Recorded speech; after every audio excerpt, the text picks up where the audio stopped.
Bon.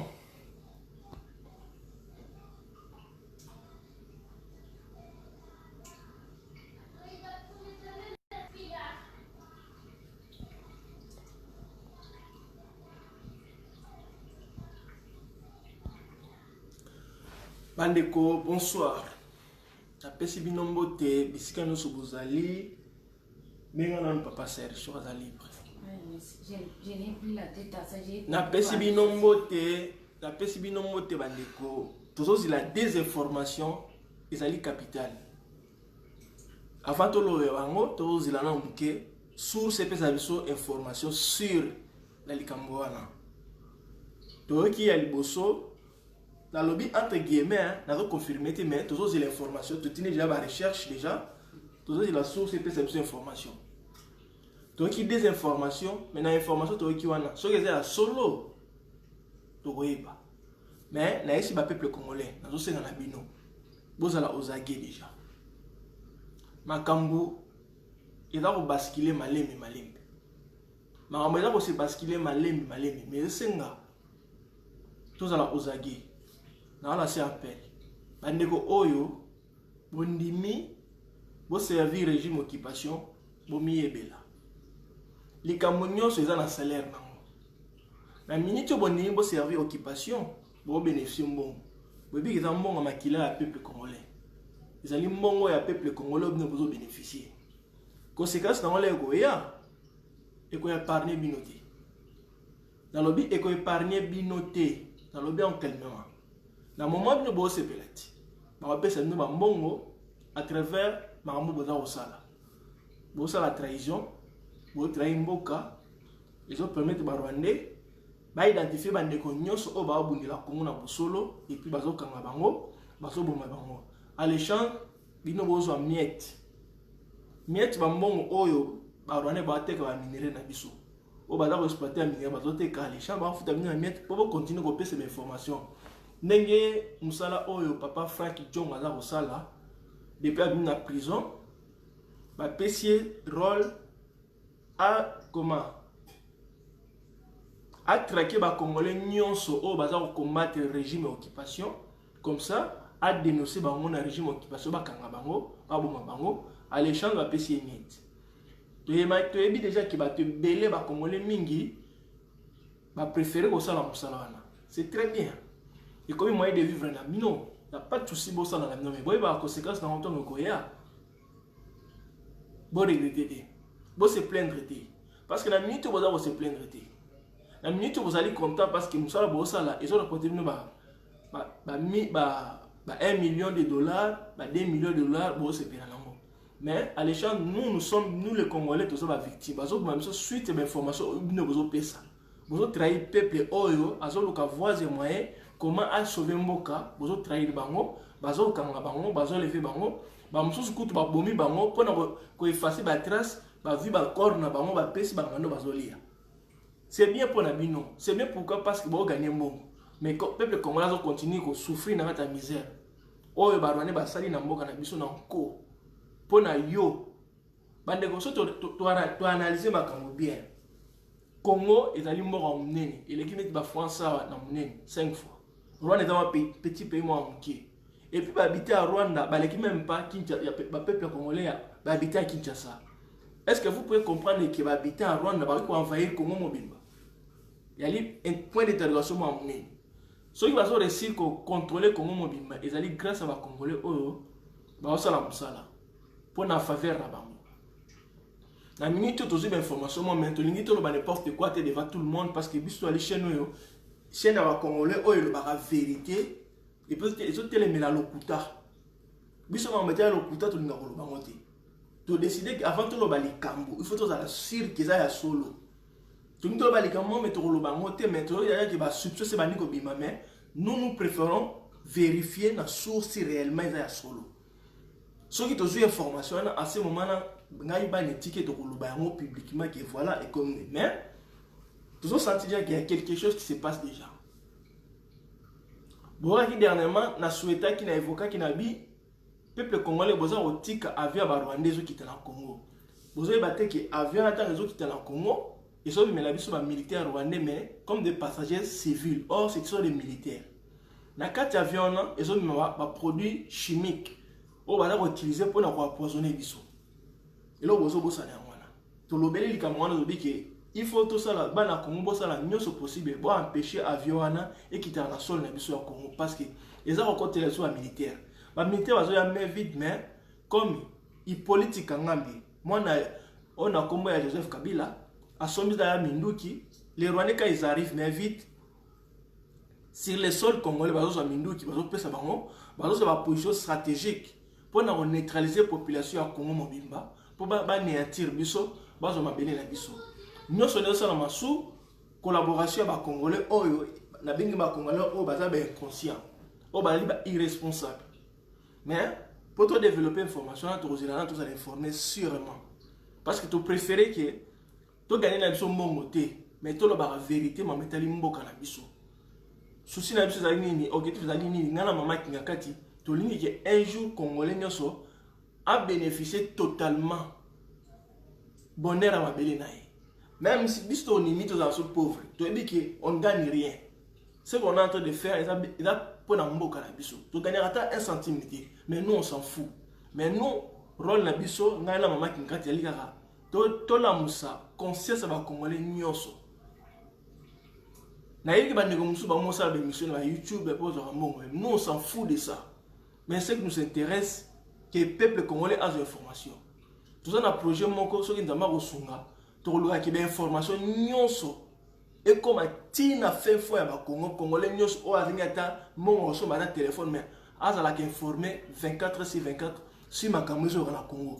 Je crois que dans ensemble la nzambe mingi projet wana ezala réaliser. Ce que ezali réaliser et ko permettre ba Congolais ba za informer parce que na moment ils ont la non d'information mingi so kota na kati ya Congo te. L'information so kota na mato ya bato yo bazo teka mboka na ba o baza ba collabo. Les restes les Congolais sont sous-informés. Au moment où je vous parle, il y a d'autres Congolais jusqu'au présent, même pas que le pays est sous contrôle à l'étranger. Il y a des guerres, il y a la souffrance, mais il faut les provoquer en côté. Il faut que les Congolais soient informés, il faut pas comme informer. Souci tout ça majeur et en moi. Pour te dire que Internet, occupation c'est le système qui est Congolais dans l'informité pour avoir la possibilité de revendiquer les droits na été. Il y a se révolter, il y a empêcher l'information. Comment ils ont fait? Ils ont pris Internet très élevé. Et puis, courant, ils permettent de charger le téléphone, ils ont un coin sur la Congo. Ils ont des éléments qu'ils ont utilisés pour enclaver les Congolais dans la sous-informée.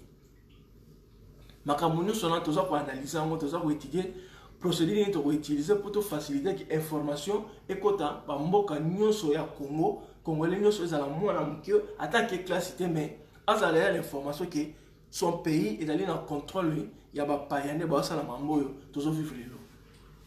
Tolobi makamo mingi, tolobi yango mingi depuis na loba bandaki tongo ti sikona na peni na nte, na même reporter. Mais je suis fier parce que ça m'a mamboka na ngai.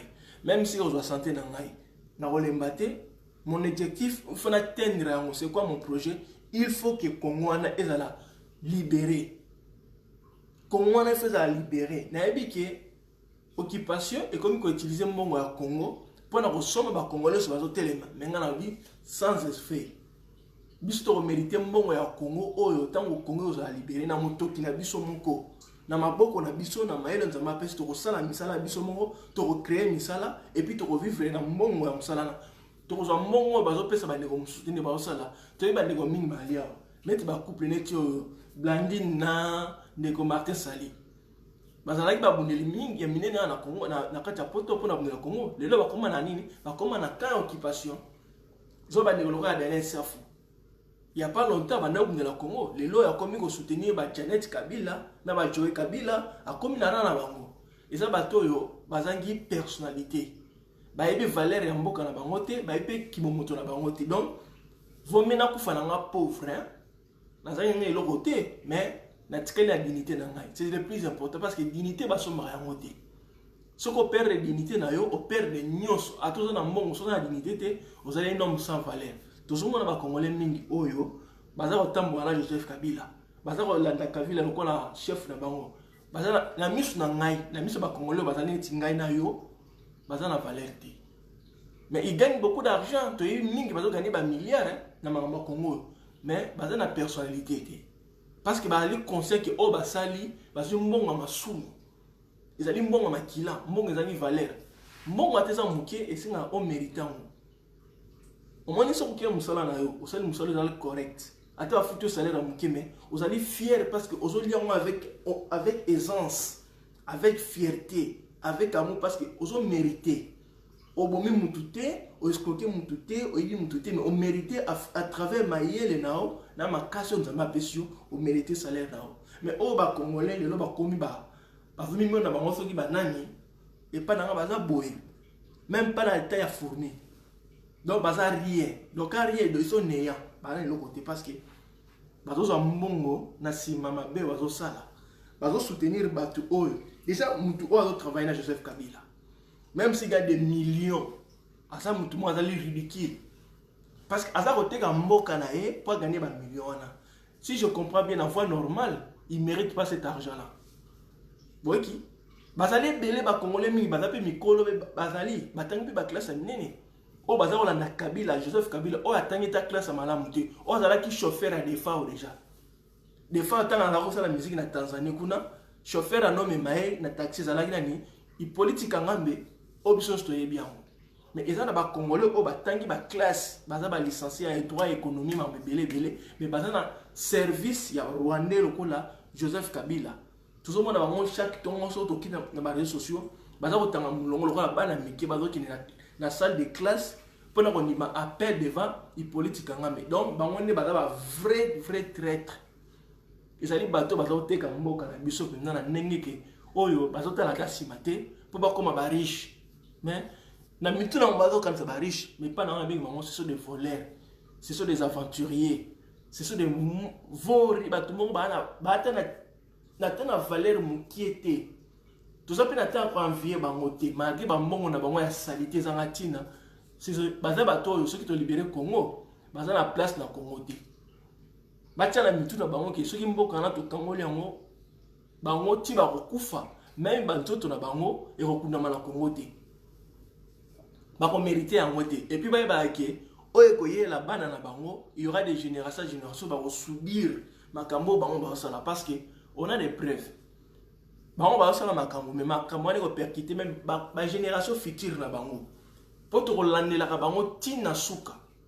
Ba ke conséquences dans la grammatical, il a grave. Boki bandeko. Donc nazali awa, je suis déterminé. Na ko rekilete pour la maritali mboka na biso parce que so na rekilé na minute o bandeko ba kufi. Milimo na bango place ezali mingi nanu efai na kimia te parce que c'est la dernière jugement salama par rapport à la crime salami na ba vie na bango. Siko bazo mona ngai ba etike na la pandai devant Zambeke na kobundila ka belé na nga timu kule ukamona. Soki liwa ekozwa nga na sima bitumba oyo, je serai fier de moi na kundana ngai na lilita na ngai. Voilà la décision nga mona joie sans que muta proposer ngai moko contenu parce que nzoto na ngai zali composer na belé ya Congo. Makila na ngai za mabele ya Congo. Donc nous sommes dans d'autres langues au Congo donc ngana Congo eza nazali mutu moko mais nous comprenons que ba congolais mususu bazo bosa ne loko wana ya on a lobby tout ça des informations très capitales nous ongi ndeko Daniel Safu na osanga na bana ya chango nyonso na osanga na bino obo soutenaki nani Martin Bolingisa obo soutenaki Daniel Safu comme député. Bomoni ndenge apesi bino mukongo. Lelo yo Daniel Safu. Wa mibanga yali l'aide de la muka. Lelo asali nini? Lelo yo akomi ko soutenir famille ya batu oyo bazo sala ba crime na kati ya Congo. Famille ya batu bazo rendre ba peuple congolais malheureux. Ba famille ya batu bazo faire souffrir Congo mobimba. Akomi ko somela ba cadeau d'anniversaire. Ndeko, oye sa biso na sens ni nango. Toloba ngo déjà eloko mo tolobi déjà ki. Tolobi eloko déjà. depuis le 31 décembre 2018. Ndenge l'élection salamaki, ndenge souki, pour na biso, ba Congolais tous en la vérité na monoko. Il n'y a pas l'État au Congo, il n'y a pas un président, il n'y a pas un gouvernement, il n'y a rien qui fonctionne. Au moment où je vous parle, il n'y a que service d'occupation qui est en train de diriger notre pays par des armes. Notre pays est sous contrôle d'occupation étrangère. Donc, celui qui est à la tête du pays, c'est le président de l'occupation. Ce n'est pas un président des Congolais. Moutou a le président de la Congo, commencez par moi qui vous parle ici, tu es biété. Tu es bien qu'ils allaient représentant pour représenter l'occupation ou ils ont nuire vie à les Congolais en général. Donc, tu n'auras jamais petit moukolo to libérer mokane l'été à malam kota ne to nima. Pour la mituna tu que le président c'est Martin Fayulu ou il va écarter par la force parce qu'ils ont utilisé la loi des armes pour écarter le président Martin Fayulu. Monde entier est bien ok. Ce qui s'est passé dans le Congo, c'est une trahison à haut niveau. Il n'y a pas d'élection crédible au Salama dans le Congo. Et celui qui a gagné l'élection, c'est Martin Fayulu Madidi. Ce n'est pas celui qu'on a mis comme une étiquette. Preuve à l'année, vous avez que ça fait une année, il est au pays, au pouvoir de domination par l'occupation. Il n'y a rien qui fonctionne, il n'y a rien qui marche. Est-ce qu'il y a Kossi? Est-ce qu'il y a Kossi? Je ne crois pas dans Kossi, vous vivre le binôme Koba Seni, nous sommes les Canadiens Congo. Depuis qu'il est président, il est là pour son bien personnel. Et dans le service, il y a occupation. Et le peuple congolais, bon, on a sort na bango na minute old. Il y a un ça sert à rien, il faut respecter, non respecter Nan. Je dois respecter Martin Fayulu, oui, c'est tout. C'est lui qui est le président que les peuples congolais ont désigné comme président de la République démocratique du Congo, mais malheureusement, comme on a une armée qui est déjà infiltrée par les Rwandais, on ne peut rien faire, mais vite. Mais on a notre vérité dans la bouche et on va utiliser ça jusqu'à on va trouver la solution. Peuple congolais, ce que vous devez faire pour Nambokana et ça libérer. Il faut que tout ça soit une unité.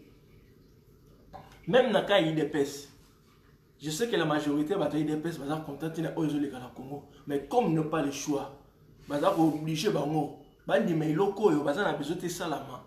Mais ils ont besoin de est-ce que vous avez un peuple congolais? Dans 5 ans, pour toujours des informations comment et comment. Makambozo le Kalambo Kanabiso. Nulle part au monde, baron Nimayamo. Même dans Mboka Baoué, baron Nimayamo. Mais, comme il y a des Congolais, il y a mis thème à ma la vérité. On va préférer l'intérêt dans mon personnel. Ils préfèrent que ma moise la n'ait les cassicoles. Est-ce que vous avez un nangai na yakawa pour nous faire la vie de la fantaisie? N'a pas pour vous dire des bobards. Je vous dis la vérité que mon canabiso ils ont subir occupation na second degré sur tous les plans. Vous imaginez déjà que à la semaine c'est là qui vidéo mon centre-ville là que batu ba une deuxième semaine on to baniko quand même que to baniko se côtoyer malemi. Mais quand je regarde au Congo, il y a sensibiliser il y a les maladies Covid-19, coronavirus, ils ont continué à aller.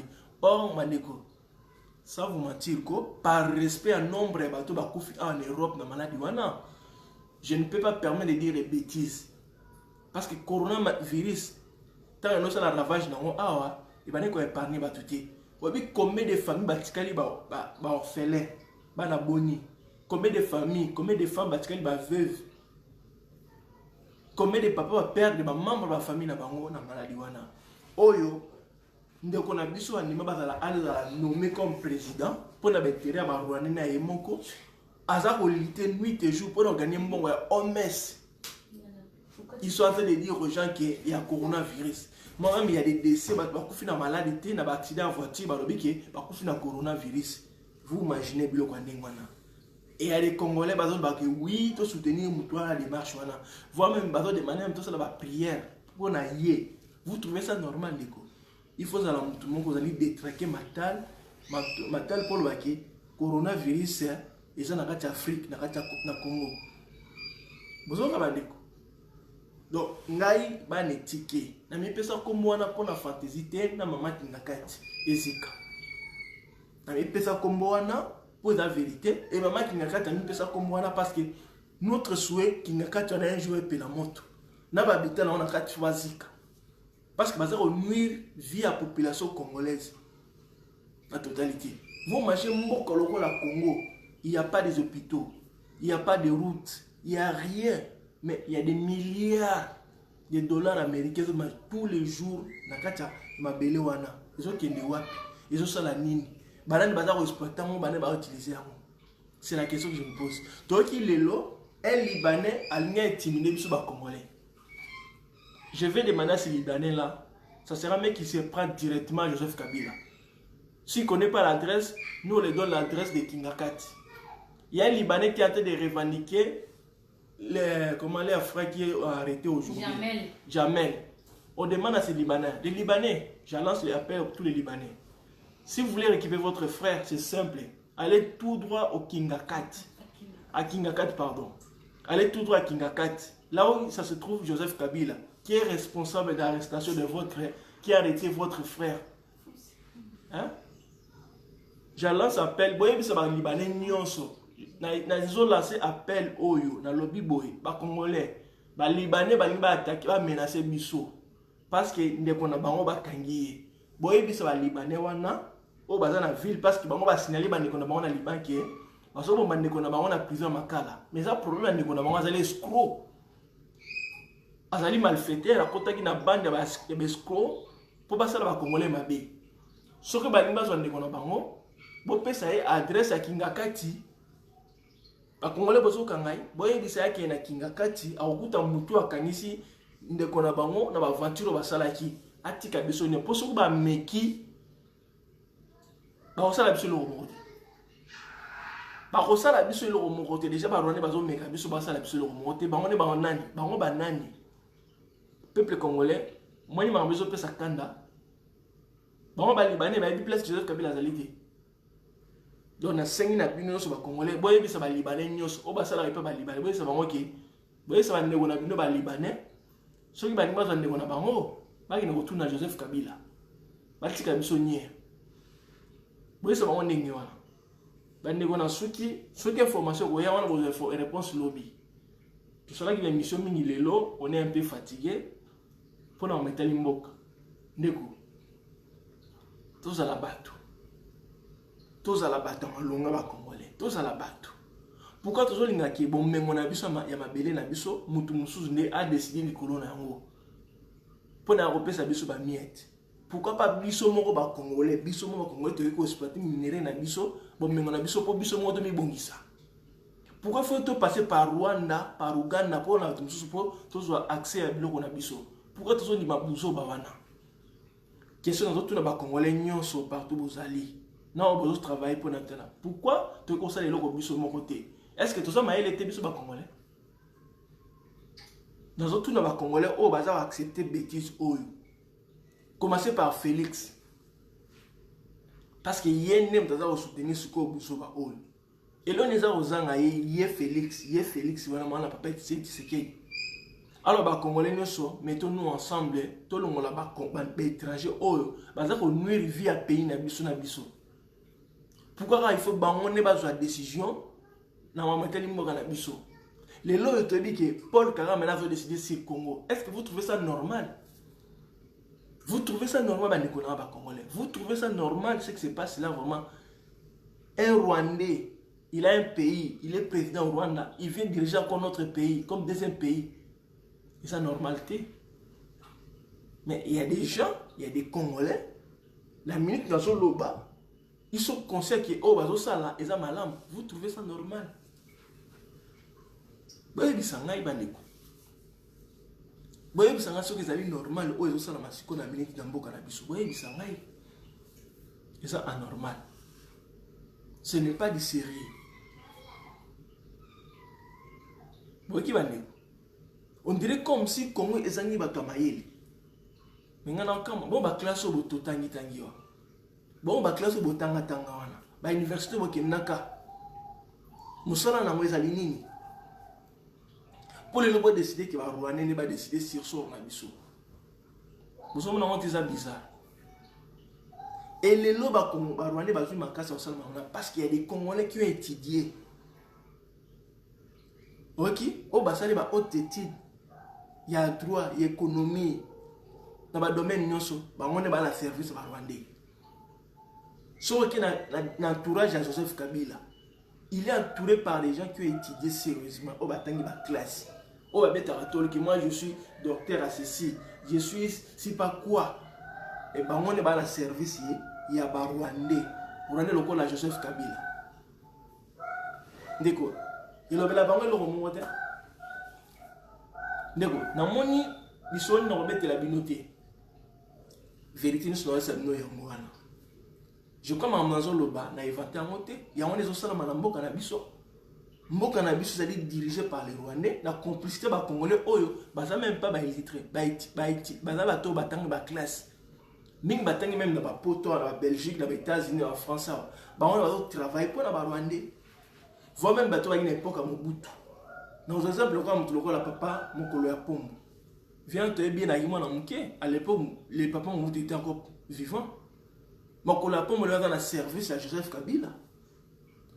Les lots papa, mon colo à pombe, Mungalo, a repéré sa stratégie belée et pas à Joseph Kabila. Tu es bien, non? Nous le balade dans Kossi. Nous sommes allés témoins de cerveau dans un Yimon Mouké. Quand Mobutu était à l'époque de commissaire d'État. Même pas ministre, à l'époque de commissaire d'État. Papa mon colo pas me non mon aïe. Na ba vient Rwanda, ba na oleka leka. Mais lelo yende a commencé ko mutu au conseil stratégique. Il y a une politique en ngambi. Sans côté ba vie loko ba vie mende, ba vie nani, ba vie tibala nyonso yo, ba olenga mkoyi, ba chef Kutundu ba te belé ba to maintenant mon amant à l'époque à l'époque on ba vécu timba qui vivant hein ba tout le quand c'est que ba on est sur les lots ba aussi mamboka o ba no menacer Mobutu mais les lots ba on est ba ça la poto ko les gars même kutu o Mobutu sala côté c'est rien derrière parce qu'à l'époque Mobutu n'a pas vu des choses comme ça on tuait pas les gens comme ça hein vous n'imaginez bandeko quelle honte pour la pays na biso. Quelle désolation. Hein? T'as la biso taïba la miké. Mais les lots, tellement que ma belle équipe, non, trop croisé ma boue, il faut quand même te télémer la vie, bah ça la ma belle. Nous te le voyons personnellement. Pourquoi je dois m'intéresser à la politique? Hein? Pourquoi on s'intéresser à la politique? Mais ma cambo et ça ça devient grave. Ça devient grave. Vous aurez mon amour. Likolo ba papa oyo bato oyo lelo ba fandi ba ndako na ba pe na basi na bana bazo sala pe fier na famille na bango que nous on a l'argent vous en mbongo te vous a miyibi vous êtes des escrocs ba aventuriers ba irresponsables hein ba tout monde na formité même dans la famille na nani ba supporter binoté parce que ba mbongo ma sumu bo beta catholique que vous avez l'argent total là on verra. Qu'est-ce que vous avez fait pour avoir cet argent-là? Vous avez vendu les pays. Hein? À l'échange, on vous donne des miettes. On va appeler ces miettes. Regardez, on va bénéficier. Par rapport à nos besoins. Pourquoi vous avez un peu de temps normalement, autant si réellement, vous avez mérité un bon guana? Vous avez conscience de empêcher de nous voir autant de pour l'année. Parce que vous avez fait des saletés, des sales boulots pour vendre les pays. Vous avez fait makambo c'est belé à koloba so na bani ata na osata un mois mnoke ole mangai mboke tekami na ba congolais ne bateki mboka na biso baza ko continuer ta ndeko la Daniel Safo ndeko place au fani yo na mwasi na banana oza fier lelo na ozo sala tana obi biso couleur à tout na o parole produit fana na moyo o mane okoma lo likala. Bimana moi, ça l'a été quelques minutes, on m'a dit produit aussi qui ça ou fait la cancer. Mieux son emploi nani, bon on a produit des gens qui ont limité au comme député pour servir l'occupation.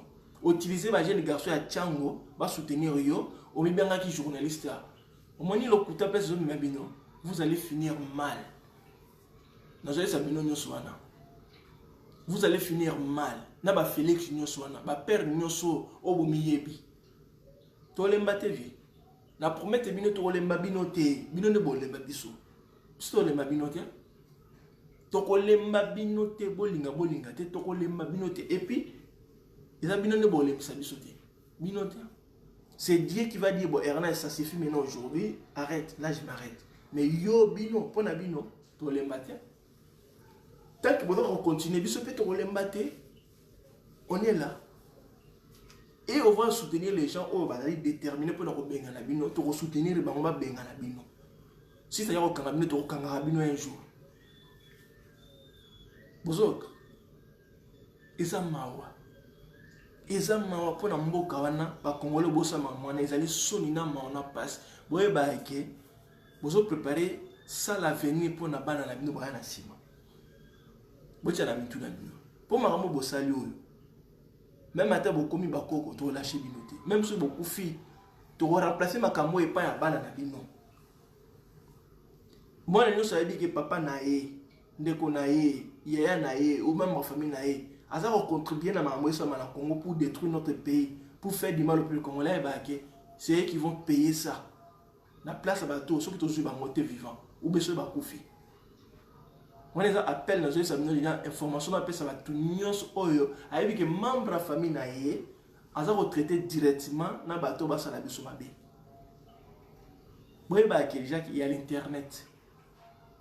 Avec l'internet, tout ça les informations na bino nyos tout.